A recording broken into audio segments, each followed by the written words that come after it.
avant écouter les mamakasi et après vent wana nzambe ya koya ko libérer mboka na ye na maboko ya monguna et mboka oyo eza mboka ya nzambe bana nzambe batikala koyeba ke Congo oyo ekotikala ka kokabwana te eza mboka oyo ya mboka ya volusi ekotikala ka kokabwana te et puis ekotikala ka kozala diriger to dominer na bato mususu te le temps que na tongo eza na ndeko mwasi moko aza na Belgique na pesi mbote mama Eugénie abenga kingai na tongo nazalaki kutu naza na prière ayebisi ngai prophète tala makambo lobaki mboka na biso Goma eza na maboko ya banguna sikoyo nazwa kitan ya kosambela liboso na ya boye tango na sambeli nzambe apesinga mukanda ya Exode chapitre 14 verset 13 nzamba zoloba na mukanda wana Bible zobi Moïse azoloba na peuple ya Israël alobi pona nini boza agité pona nini boza na kimia te bofanda kimia bota la miracle nzambe azo accorder pona bino parce que banguna oyo ba égyptien bozomona bango lelo bokomona lisusu te et lorsque na silsi kotanga verset on a eu courage na lobi na partager yango pe epa ya bana nzambe nyonso epa ya ba congolais nyonso bana ya vuluzi nyonso na monde entier sika bozali bozala na kimia bozala agité te mboka oyo eza mboka ya elaka malobo nzamba loba eza lokola litanga ya mbula ekozonga likolo te soki nano ekiti na sete malobo vuluzi kimbangu aloba pona mboko oyo ekokokisama vuluzi kimbangu atikaka message ya koloba te ke mboko ekokabwana donc ekokabwana kapete tango oyo ezali tango roi divin lingi koya c'est pourquoi monde de ténèbres na ba argent na ye baluki ko travailler pona koluka kosala eke même bana ya nzambe bao baza na projet pona mboka oyo bazwa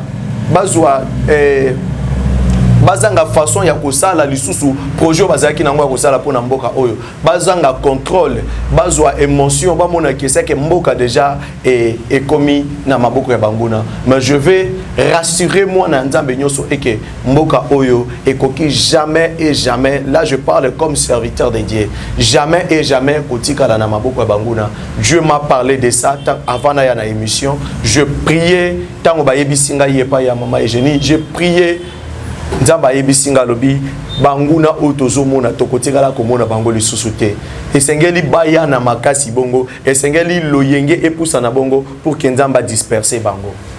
Voilà, merci beaucoup. Le Congo restera un et indivisible. Bon, tu ne jamais au Kabona selon Maloba ou le Tata Nzambe peut volonté naïe à ce continuer pour ça. Mbote na bandeko émission na biso chemin de la vérité sur média oui madame nakati émission na biso et oyota sabaimbo car ce qui se passe sur le plan actuel nakati ya le pays démocratique du Congo précisément na ville ya Goma et pour la ville ya Kinshasa. Vraiment merci beaucoup na bandeko na biso polo aeba na kopa bola biso vraiment merci to imba na ko soutenir toujours mboka oyo pa mati mabeye oyo ya Fuluzi Kimbangu za émission ça lango la diffusion panza ya moza malamu mingi congolais nyonso place ya zali azatimia mais to tombola maboko likolo pour na kobela ngoya molimo centre ya Tata Nzambe. Vraiment merci beaucoup l'émission ça partager ça la diffusion merci na yo pour la fidélité na kati ya chaîne ya biso et merci na bien pour continuer pour la biso on fait là j'ai mon papa et dans la bana bazana nord Kivu précisément na ville ya Goma alors tout mega kosambela pona bango kozala malamu mingi et bana biso bazali place bitumba ezali place pensasi ya monguna ali toujours komenase biso yango na beli na yo te bakotuna kosambela et dans la bana baza malade mais moyen ya koyeba kotraiter bango sur le plan actuel toujours baezalité parce que moi non ezali moi na biso moko na problème ya biso fallait tout bameka kolandela ye et jusqu'à maintenant na zalino azaka na kokoso pambate makoki ezalité mpona koyeba kosalisa ye alors contribution na yo kozala malamu mingi lokola parent oyo amoni ke mwana azali déranger na problème ya cancer ya biso asalisa ye polo akopambola biso comme bazata mpe yango na pedi mosantu kini na nzambe ezala na biso nyonso ezala toujours mboka Congo ezali maloba ya ezali mboka mabele ya Fuluzi Kimbangu. Alors on a sengi na bana nzambe nyonso tokodie toujours soutenir mokonzi ya mboka et puis tobondela mpona patron na biso kozala malamu mingi. Et il y a moto continuer, je suis avec le prophète Daniel, on a dit ressortissant, il y a Boka na biso na ville ya Goma, et sur place, bonne santé. Santé madame Papa Royce. Santé Zaï madame, je pense que ce qui se passe actuellement, ça madame Oyo le Belaki, on a une mission pour l'État. Oui, oui. Eza makambo yo nzambe asi alakisaki yango eloko na koyebisa bana ya nzambe ba congolais nyonso partout esika bozwami et que tozala na kimia parce que ekomi tango siko tolingi tomona miracle ya nzambe mpona mboka na biso tango oyo mopepe yaka makasi nde tango mbula enokaka. Ok, selon les informations aujourd'hui nini bisioni na information bon, selon les informations, nazoyo kaka batundenge baza lecteur ceci cela bon na yebina noter qu'est-ce qui se passe mais ils ont message autopé ça qui yango déjà ils ont un moment où yo tokomona avant écouter les mamakasi et après vent wana nzambe ya koya ko libérer mboka na ye na maboko ya monguna et mboka oyo eza mboka ya nzambe bana nzambe batikala koyeba ke Congo oyo ekotikala ka kokabwana te eza mboka oyo ya mboka ya volusi ekotikalaka kokabwana te et puis ekotikalaka kozala diriger to dominer na bato mususu te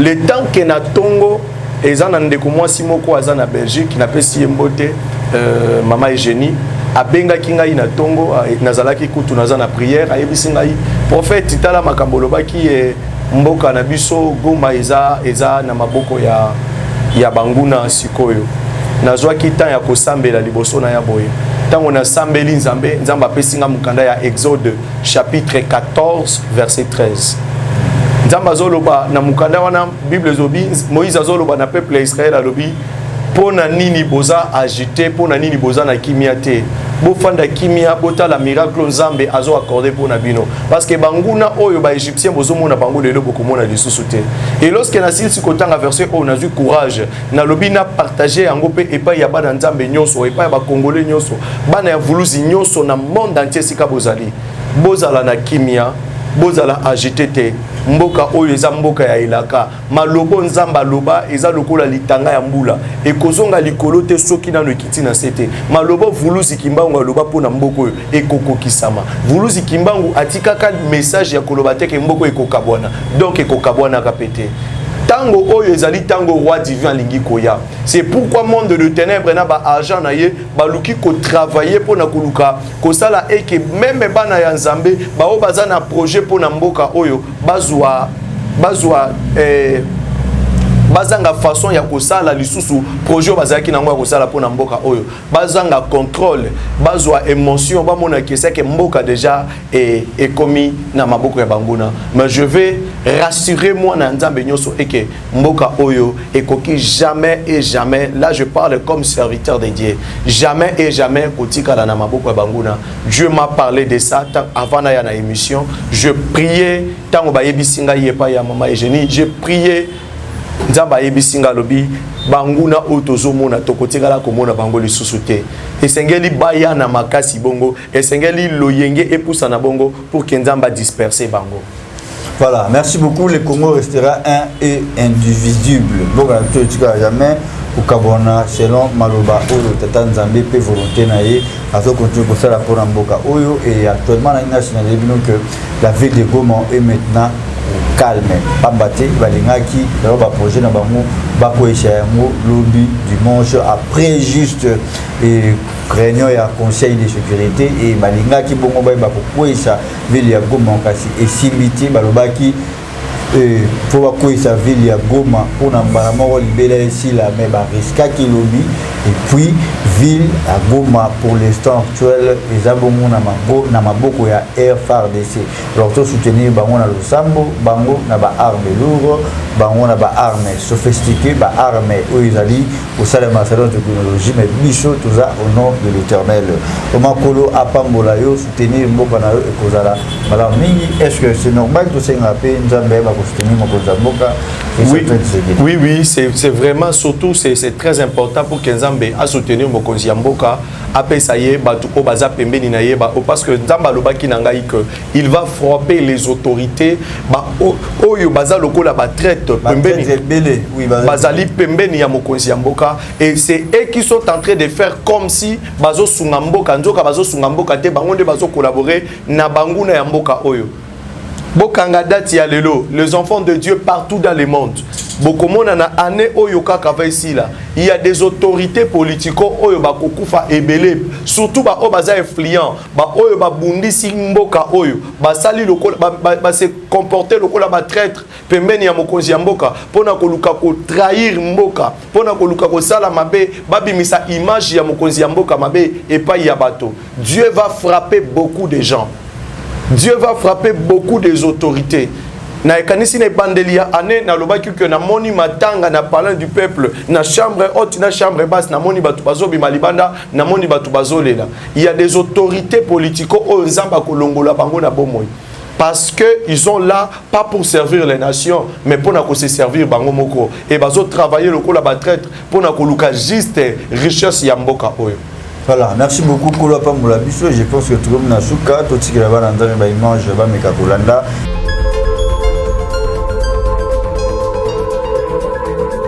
Faisons tomber Goma une fois pour toutes. Voilà la décision qu'ont eu les Français, les Anglais, les Ougandais, les Kenyans et tous les autres.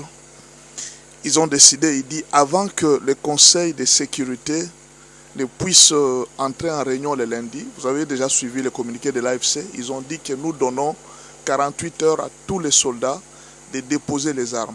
Ils savaient que 48 heures, c'est d'ici lundi. Avant qu'on arrive lundi, ils vont déjà attaquer Goma. Donc, ils avaient le projet d'attaquer Goma le lundi matin. Et alors, le Conseil de sécurité a changé et dit non, bon, comme ça nous faisons la réunion. Donc, certainement, la RDC a insisté. Nous faisons la réunion le dimanche à 10h, le dimanche à 15h. Et quand ils ont appris que la réunion doit se faire, le Conseil de sécurité doit se faire le dimanche à 15h, les Français et les autres, ils ont envoyé leurs forces spéciales. Ils étaient à Gisenyi, tous les armements. Vous savez, vous êtes en train de vous poser la question, mais la RDC a des Sukhoi et tout ça. Je vais vous dire la vérité. La guerre actuelle, outre les méthodes anciennes, il y a ce qu'on appelle la technologie. Et c'est ce que les Occidentaux ont investi au Rwanda pour avoir les minéraux congolais. Ils ont investi beaucoup d'argent, mes frères.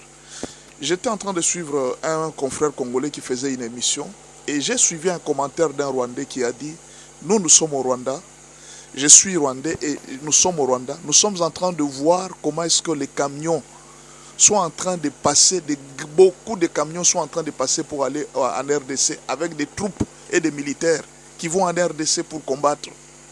Donc, cette guerre, mes frères, tout a été calculé à partir de la France, de l'Angleterre, de l'Allemagne et toutes les puissances occidentales se sont mises pour la chute de Goma. Vous ne vous posez pas la question comment est-ce qu'ils ont pris Saké, malgré les bombardements de la RDC. Ils ont commencé par brouiller l'espace aérien congolais, de sorte qu'aucun avion ne puisse monter. Vous voyez, ils ont brouillé ça. Et puis, ils ont commencé à renvoyer des bombes à partir du Rwanda vers Kinshasa. Vers Goma. Ils ont réussi même à détruire un char de combat congolais. Pensant que maintenant, c'est comme ils ont créé la terre. Mon papa, vous constatez là-bas, c'est la guerre ici. Les militaires sont devant nous là-bas. Ils sont à moins de 10 km d'ici. Dans la cité de Saké. Nous sommes dans l'urgence d'évacuer les enfants, de les déplacer vers cet axe ici, là où il y a la guerre. Et je suis Fiston Amissi, le coordonnateur de l'orphelinat Jésus mon papa Nord Kivu. Nous sommes venus vers vous pour vous montrer la situation dont on traverse présentement. Nous voici devant notre structure, là où nous gardons les enfants. Nous avons ici plus de 45 enfants, filles et garçons. Et dans l'endroit où nous nous trouvons présentement, c'est du côté là où provient la guerre. Ils sont juste dans moins de 10 km ici, en train de foncer vers la ville de Goma. Et voilà pourquoi nous sommes venus vous demander une aide. Nous devons évacuer ces enfants ici vers un endroit plus sûr, parce que cet endroit ici est beaucoup plus dangereux. Pourquoi? Parce que c'est là où provient la guerre et c'est du côté où il y a trop de risques. Voilà pourquoi nous voulions avoir des moyens pour puisse déplacer ces enfants ici d'urgence dans un endroit beaucoup plus sûr en attendant que la situation puisse se calmer.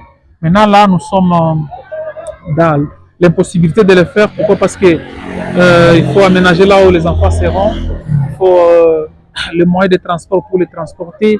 Il faut aussi chercher comment avoir aussi de la nourriture là où ils vont rester.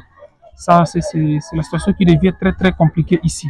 Donc, comme vous le remarquez, à côté, ici, juste à l'église, à côté de notre orphelinat, il y a déjà des déplacés de guerre qui sont là, ils manquent où aller. Mais nous ne pouvons pas attendre que la guerre puisse arriver jusqu'aux enfants et croiser les bras sans rien faire. Voilà pourquoi nous sommes venus vers vous pour demander l'aide. En tout cas, nous avons besoin d'assistance, d'urgence pour que nous puissions évacuer ces enfants ici vers un endroit beaucoup plus sûr. Comme la situation nous oblige, nous avons besoin vraiment de votre assistance. Merci et que Dieu vous bénisse. Voilà nos enfants, ils sont là. Et en tout cas, jusque-là, ils vont bien, ils sont en train de regarder la télévision. Et nous voulons que nous puissions avoir une assistance pour que nous puissions chercher comment évacuer nos enfants ici vers un endroit plus sûr.